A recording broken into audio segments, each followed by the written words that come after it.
धर्म स्नेही सत श्रद्धालु, यहाँ पर उपस्थित आप सभी भव्य वर पुंडरीक पुण्यात्मा महान भाव रत्न करंडक सावकाचार्य की वाचना में सामायिक शिक्षावत के संबंध में देख रहे थे। आचार्य भगवान सामायिक व्रत का स्वरूप किस प्रकार से यहाँ पर समझा रहे हैं, सामायिक के काल की मर्यादा कैसे करना चाहिए, सामायिक किस स्थान पर करना चाहिए, सामायिक कैसे करना चाहिए, ये सब बातें बताई।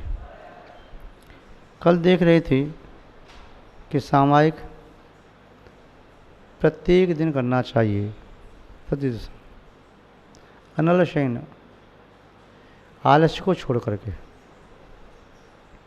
आलस्य को छोड़ करके सामायिक करने वाला वह श्रावक व श्राविका व्रतक पंचक पर पूर्ण कारण, वह पांचों व्रतों की पूर्णता का कारण है वह सामायिक। अब यहाँ बता रही हैं कि सामायिक के समय अंतरंग का परिणाम कैसा हो।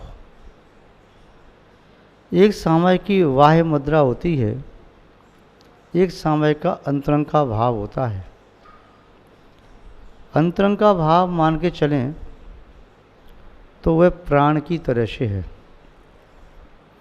जैसे भाव इंद्रिय के बिना द्रव्य इंद्रिय होना शक्य नहीं है, वैसे ही भाव सामायिक के बिना द्रव्य सामायिक का कोई महत्व नहीं है। भाव सामायिक है तो द्रव्य में मुद्रा उसकी किसी भी प्रकार की हो तब भी सामायिक मानी जाएगी, और भाव सामायिक नहीं है तो द्रव्य में सामायिक की मुद्रा धारण करके बैठ भी जाएं तब भी वह द्रव्य सामायिक जीवन को सार्थक करने में समर्थ नहीं होती। आचार्य महोदय कह रही हैं कि सामायिक में क्या क्या त्याग करना चाहिए, सामायिक में क्या भाव होना चाहिए। देखते उनके शब्दों में, सामायिक ईसारंभा परिग्रहा नैव संत शरवेपि चीलोपश्रेष्ठ मुनिरव ग्रही तदा यात यति भावम। सामायिक में अर्थात सामायिक की क्रिया करते हुए, वह सामायिक जो करने वाला है वह केवल नाम की सामायिक न करे, वह केवल स्थापना की सामायिक न करे, वह द्रव्य क्षेत्र की सामायिक न करे, वह काल सामायिक न करे। ये सभी सामायिक नाम, स्थापना, द्रव्य, क्षेत्र, काल, ये सभी भाव सामायिक के लिए निमित्त कारण हैं। भाव सामायिक नहीं है तो किसी ने स्थापना निक्षेप से किसी का नाम सामायिक रख दिया और उसको बुला रहे हैं, सामायिक इधर आओ। सामायिक कहाँ है? सामायिक ये सामायिक बैठा है, सामायिक खड़ा है, सामायिक चल रहा है। सामायिक ऐसे नाम सामायिक करने से तो वह सामायिक का फल नहीं मिलेगा। या कोई व्यक्ति ये कहे कि मैं अपने अंदर सामायिक की स्थापना करता हूँ, अतदाकार स्थापना, जैसे चावल लवंग आदि में स्थापना करते समय जिन भीम की स्थापना करते, जिन भगवान की स्थापना करते, तो वह स्थापना सामायिक भी जीवन को सफलता प्रदान नहीं कर सकती, जीवन को सार्थक नहीं बना सकती। वह स्थापना सामायिक भी आत्मा को परमात्मा नहीं बना सकती, कल्याण नहीं करा सकती। द्रव्य सामायिक, सामायिक की द्रव्य क्रिया कर रहे हैं, भक्तियाँ पढ़ना,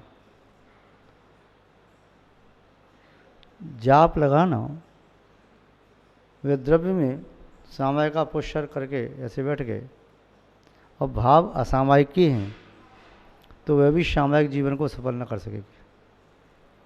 काल सामायिक। काल सामायिक में जो सामायिक का काल है उतने समय तक मूक बन करके बैठ गए, भाव शून्य होकर के, तो भी सामायिक नहीं। क्षेत्र सामायिक, जो सामायिक करने का स्थान था जहाँ सामायिक करते थे वहीं जा कर के बैठ गए, किंतु भाव असामायिक ही हैं। तो भाव असामायिक के हों फिर व्यक्ति नाम स्थापना द्रव्य क्षेत्र काल आदि की सामायिक करे भी तो भाव सामायिक से रहित तो वे सभी सामायिक व्यर्थ हैं। हाँ, यदि भाव सामायिक का भाव है तो फिर द्रव्य सामायिक वह उसके लिए निमित्त बन सकती है और सार्थक हो सकती है। वैसे क्षेत्र और काल सामायिक का द्रव्य सामायिक का आशय ये भी है कि द्रव्य चाहे अनुकूल है या प्रतिकूल, उन सभी द्रव्य में समता भाव रखना वह द्रव्य सामायिक, द्रव्य की सामायिक। क्षेत्र सामायिक, क्षेत्र अनुकूल है या प्रतिकूल उसमें समता भाव रखना। काल सामायिक, काल अनुकूल है या प्रतिकूल समता भाव रखना। भाव सामायिक, चाहे किसी के भावों का प्रभाव पड़ रहा है, सामने वाला मलिन परिणाम करके आपके सामने खड़ा है, क्रोध का निमित्त बन रहा है, मान का निमित्त बन रहा है, मायाचारी का निमित्त बन रहा है, लोभ का निमित्त बन रहा है, या विषयों के प्रति प्रवृत्ति कराने वाला है, या वह पाप में प्रवृत्ति कराने वाला है, ऐसा कोई निमित्त बन रहा है, उसके भाव इस प्रकार के हैं जो कि आपको सामयिक से चलायमान करने वाले हैं, संकलितता पैदा कराने वाले हैं, राग द्वेष की प्रवृत्ति कराने वाले हैं, मोह को जागृत करने वाले हैं। तो फिर उन भावों में क्षमता भाव रखो।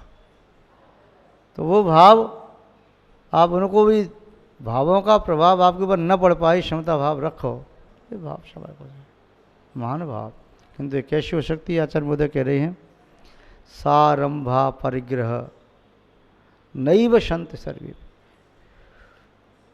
आरंभ सहित परिग्रह न एव, जिस सामायिक में किंचित भी आरंभ नहीं किया जाता, जिस सामायिक में किंचित भी बाह्य परिग्रह स्वीकार नहीं किया जाता, अंतरंग के विकारी भाव, हास्यादि 9 कषाय और 4 अनंतानंदी कषाय या 4 मूल कषाय क्रोध मान माया लोभ और 1 मिथ्यात्व, इस प्रकार से 9 4 13 14, ये 14 प्रकार का अंतरंग परिग्रह, इसके प्रति बहिरंग 10 प्रकार का परिग्रह। इस प्रकार इस परिग्रह में और आरंभ में मन वचन काय की प्रवृत्ति बुद्धिपूर्वक नहीं हो रही, इसलिए नैव शब्द का प्रयोग किया। नैव संति, नहीं होते हैं। सामायिक में जहाँ पर आरंभ के साथ परिग्रह भी नहीं होता है, सामायिक करने वाला व्यक्ति सामायिक में लीन होता है तो आत्मा का चिंतन करता है, आत्मा की शुद्ध दशा को प्राप्त करने का प्रयास करता है। पंच परमेष्टि जिन्होंने शुद्ध दशा को प्राप्त किया उनका चिंतन करता है, आत्मा की अनुभूति करने का प्रयास करता है कि मेरी आत्मा शरीर से अलग है, यह शरीर अलग है पड़ोसी की तरह से, और शरीर के साथ लगे हुए सब रिश्ते नाते मुझसे अलग हैं, शरीर पर धारण किया हुआ परिग्रह सब मुझसे अलग है, और चेतन परिग्रह जिसके साथ मैंने ममत्व भाव के साथ या द्वेष भाव के साथ वैर भाव के साथ संबंध बांध लिया है वह सब मुझसे अलग है। संबंध ऐसा नहीं सोचना कि राग से ही संबंध बांधा जाता है, जिसके प्रति राग है, जो आपके इष्ट हैं सगे संबंधी, वे संबंधी कहलाते हैं। आप अपने माता पिता भाई बंधु चाचा ताऊ मौसा फूफा मामा इत्यादि जो संबंध बनाते हैं, साला जीजा जो संबंध हैं, ये जो आपको अच्छे लगते हैं, ये तो संबंध आपके अलग हैं, इनको तो आप एक झटके में तोड़ सकते हो, किंतु इससे बड़ा खास संबंध आपका होता है बैरी का संबंध, दुश्मन का संबंध, द्वेष का संबंध। वह भी आपका है, उसको भी कहते हो ये मेरा दुश्मन है, ये मेरा शत्रु है, इससे मुझे इसके प्रति ग्लानि है। तो आपने उसके प्रति क्रोध से संबंध बनाया, मान से बनाया, माया से बनाया, लोभ से बनाया, ग्लानि से बनाया, प्रमोद हास्य आदि से बनाया, आवेश आवेग से बनाया, वो संबंध आपने बनाए हैं, वह भी आपका परिग्रह है। चेतन परिग्रह ऐसा नहीं कि मित्रजन, कुटुंबीजन, शिष्य शिष्य आदि वही परिग्रह है। जिसके प्रति द्वेष बुद्धि हो गई वह भी परिग्रह है। समत्व भाव है तो परिग्रह नहीं है। तो यहाँ पर श्रावक के लिए कह रहे, श्रावका के लिए, कि उस जिस समय श्यामा के लिए बैठे उस समय सभी रिश्ते नातों को छोड़कर, शरीर को भी पड़ोसी मानकर, शरीर अलग है आत्मा अलग है, फिर चिंतन करे। डूबता जाए चिंतन करता चला जा रहा है, ऐसा लग रहा है उसे साक्षात समुद्र में पहुंच गया, भगवान के पंच कल्याण का चिंतन कर रहा है। संवेश शिखर जी पर पहुँच कर के ध्यान लगा रहा है किसी अयोग्यवली मुनि महाराज के सामने या सयोग्यवली मुनि महाराज के सामने। क्या गजब का चिंतन है। ये अकृतम चैताली की वंदना चल रही है सामायिक में, या पंच परमेश्वरी की वंदना चल रही है सामायिक में, या समाधि भक्ति का चिंतन चल रहा है, तो सामायिक चल रही निरंतर, सामायिक भाव, महान भाव। आचार्य महोदय कह रहे हैं जिस समय उसका सामायिक भाव चल रहा है तो उस समय चेलोपसृष्ट मुनि रिव ग्रही, वह ग्रस्त भी, चेल मानी वस्त्र से, उपसृष्ट मानी झके हुए, यथा जात दिगंबर मुनि महाराज सामायिक में बैठे हैं और मुनि महाराज ने सब परिग्रह का त्याग किया है, दिगंबर हैं, उनके परिणामों में निर्मलता है, उत्तरोत्तर विशुद्धि बढ़ती चली जा रही है, समत्व भाव उद्भूत हुआ, वृद्धिंगत हुआ और उस समत्व भाव का आनंद अंदर अनुभव में आ रहा है। ग्रस्त भी समस्त पारिवारिक, सामाजिक, शारीरिक, आर्थिक एवं मित्रजन संबंधी, संस्था संबंधी समस्त प्रकार के विचार कुविचारों को छोड़कर वह उस समय क्षण भर के लिए प्रभु भक्ति में संलग्न हो गया। तो उस समय उसके शरीर पर पड़े हुए वस्त्र भी उसे अनुभव में नहीं आ रहे। उस समय उसका भाव कह दिया मुनि रिव, किंतु वह ग्रस्त मुनि नहीं है, महावती नहीं है, किंतु जैसे देशवत के स्वरूप में कहा तो वह क्षेत्र के बाहर महावती शरीखा है, तो महाव्रत शरीखा, महाव्रती नहीं। चेलोपसृष्ट मुनि रिव, कपड़े से ढके हुए मुनि की तरह से ग्रही ग्रहित होता है। तदा उस समय याति प्राप्त करता है, यति भावम, उस प्रकार के भाव को प्राप्त करता है, किंतु मुनि नहीं है, मुनित्व का भाव भी नहीं आता है। अब आप कहेंगे जब मुनि नहीं है, मुनित्व का भाव नहीं है, फिर क्यों कहा मुनि रिव? देखो, कोई माँ, चाहे वह माँ भीख मांग करके पेट भरती हो, तभी अपनी बेटी को क्या कहती है? मेरा बेटा तो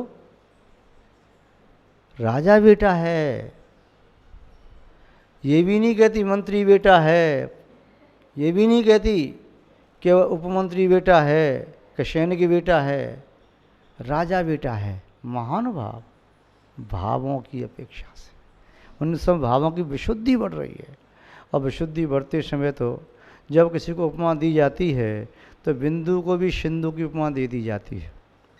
फिर तो किसी के मुख को देख के कह सकते हैं ये तो चंद्रानना या चंद्रमुखी है। आँखों को देख के कह दे सकते हैं कमल लोचना या मृगनयनी, चाहे उसके नेत्र चिलगोजा जैसे हों, ये उपमा दे दी जाती है। अथवा कोई बालक ABCD याद करके आ गया तो उसका पिता पीठ थपथपाता कहता वाह मेरा बेटा तो विद्वान बन गया, परम विद्वान, महाविद्वान, वाह क्या बात है। और थोड़ा सा धन कमा के ले आया, वाह अमीर है, ऐसे थोड़ा ही है, मेरे बेटे के पास बहुत धन है। तो इस प्रकार की वह प्रवृत्ति करता है, महानुभाव। ऐसे ही आचार्य समन्वत स्वामी प्रेरणा दे रहे हैं। वर्तमान काल में आप मोटिवेशनल स्पीच सुनते हैं ना, जो प्रेरणा देने वाली होती हैं, उनसे आप मोटिवेट भी होते हैं। जिस चीज़ की प्रेरणा दी जाती है उस पर आपके कदम बढ़ते हैं। तो आचार्य महोदय मुनित्व की प्रेरणा दे रहे हैं, तो आपके कदम मुनि बनने के लिए बढ़ेंगे। आप टीवी पे पहले ऐड देखते हैं किसी वस्तु का, आप फिर उस वस्तु को लेने की भावना बनती है। अब यहाँ पर गृहस्थ के लिए कह दिया कि मुनि रे तो मुनि के समान, मुनि भव, मुनि हो जा तू, तो मुनि जैसा लग रहा है नहीं। कोई मुनि महाराज आंख बंद करके बैठे हैं, ये तो भगवान लग रहे हैं, अनंत जैसे लग रही हैं आपको बाहर से, है नहीं। ऐसे ही वह गृहस्थ मुनि है नहीं, लग रहा है नहीं। मानचित्र में नदी है, वह नदी कहेगा उसे व्यक्ति, कागज नहीं कहेगा। समुद्र तो समुद्र कहेगा, पहाड़ कहेगा, पर है नहीं, दिख रहा है नहीं। कई बार ऐसा होता है कि दिखता है नहीं, और कई बार होता है और दिखता नहीं।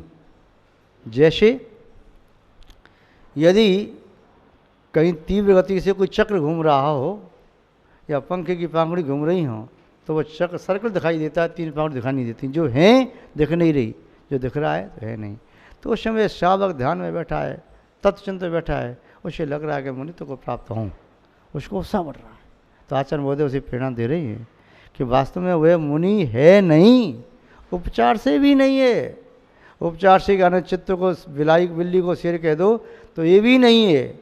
अभी तो दोनों के मार्ग अलग अलग हैं, फिर भी प्रेरणा देने के लिए यहाँ पर आचार्य महोदय ने प्रयोग किया है। इससे कोई भटक न जाएं, अर्थ सही से समझें। ग्रस्त है और मुनि है। मुनि ग्रस्त पने को और ग्रस्त मुनि पने को ऐसे प्राप्त नहीं होते हैं। इसलिए अपने परिणामों को सुधारने की बात यहाँ कही है। आप सब अपने परिणामों को नंबर बनाने की कोशिश करें, यही हमारी आपके प्रति मंगल भावना है। इसी के साथ सब श्रृंखला को विराम देते हैं।